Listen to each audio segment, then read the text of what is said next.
सपनों के शहर मुंबई में मनराज ग्रुप पेश करता है मनराज व्यू, जो शहर के बीचों बीच एक घर खरीदने का मौका दे रहा है। आपके बजट के अनुकूल शानदार 1 BHK और 10 मंजिला टावर और कीमत सिर्फ 75 लाख रुपए। और यह सब उपलब्ध है कुर्ला अंधेरी रोड, साकीनाका मेट्रो स्टेशन और अंतर्राष्ट्रीय एयरपोर्ट के नजदीक। मनराज व्यू में घर होना यानी आराम और सुविधा का पूरा आनंद। जल्दी करें, अनुकूल बजट में ऑफर केवल सीमित अवधि के लिए। PM आवास योजना और लोन सुविधा भी उपलब्ध, शर्तें लागू।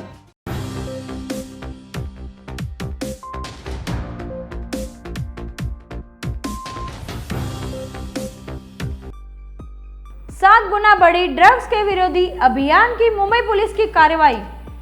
पिछले 3 साल में 131 करोड़ रुपए का 3414 किलो माल जब्त।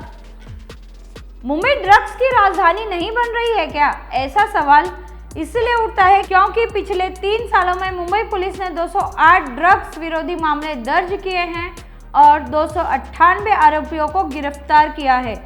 मुंबई पुलिस ने RTI कार्यकर्ता अनिल गलगली को सूचित किया है कि पिछले 3 वर्षों में 131 करोड़ रुपए का 3414 किलोग्राम माल जब्त किया गया है। पिछले 3 साल में इस साल की कार्रवाई 7 गुना बढ़ गई है। RTI कार्यकर्ता अनिल गलगली ने पिछले 3 वर्षों में मुंबई पुलिस से ड्रग्स और अन्य उत्तेजक पदार्थों के बारे में जानकारी मांगी थी। एंटी नारकोटिक्स सेल के सहायक पुलिस आयुक्त संदीप काले ने अनिल गलगली को क्षेत्रीय जानकारी दी है। कुल 5 इकाइयाँ कार्यरत है, जिनमें दक्षिण क्षेत्रीय संभाग, आज़ाद मैदान इकाई, मध्य क्षेत्रीय संभाग, वर्ली इकाई, पश्चिम क्षेत्रीय संभाग, बांद्रा, पूर्व क्षेत्रीय संभाग, घाटकोपर, उत्तर क्षेत्रीय संभाग, कांदिवली इकाई। अनिल गलगली को NDPS के तहत वर्ष 2019, वर्ष 2020 और वर्ष 2021 तक की गई कार्रवाई से अवगत कराया गया है। इन विभिन्न ड्रग्स में cannabis, hashish, MD, cocaine, MDAM, codeine, अफीम, LSD पेपर, अल्परजोम, नेट्रावेट टैबलेट शामिल हैं। 2021 में सबसे ज़्यादा ड्रग्स जब्त हुए हैं। 2019 और 2020 की तुलना में ड्रग्स के विरोधी सेल 2021 में अधिक सक्रिय हैं और 20 अक्टूबर 2021 तक कार्रवाई 7 गुना बढ़ गया है।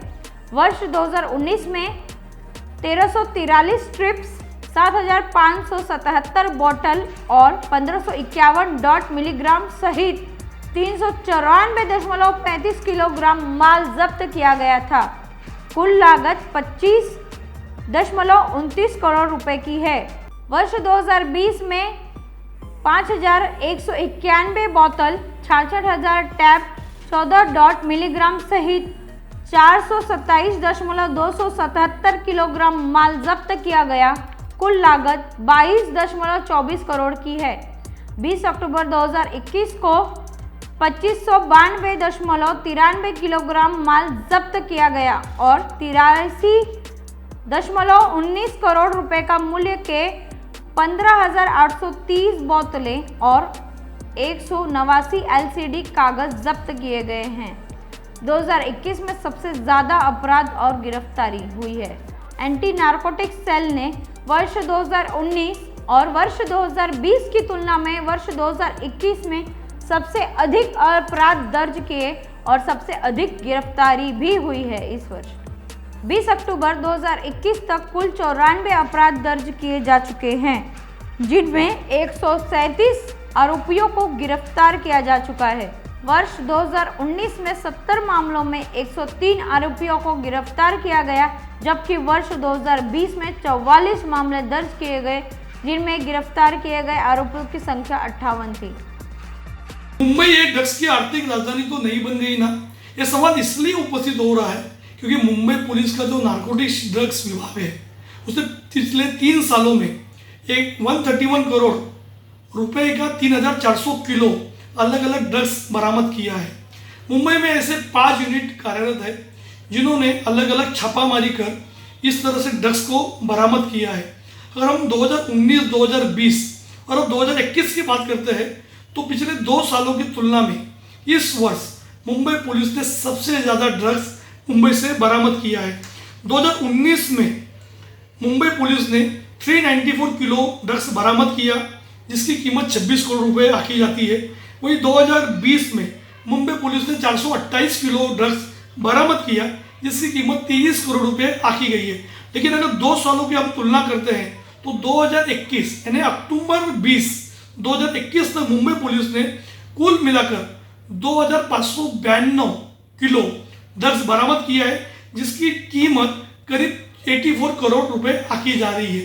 3 वर्षों में जिस तरह से ड्रग्स को बरामद किया और उसमें जो आरोपियों को भी गिरफ्तार किया, उसकी संख्या की देखी जाए तो निश्चित तौर पर बहुत बड़ी कार्रवाई मुंबई पुलिस ने की है।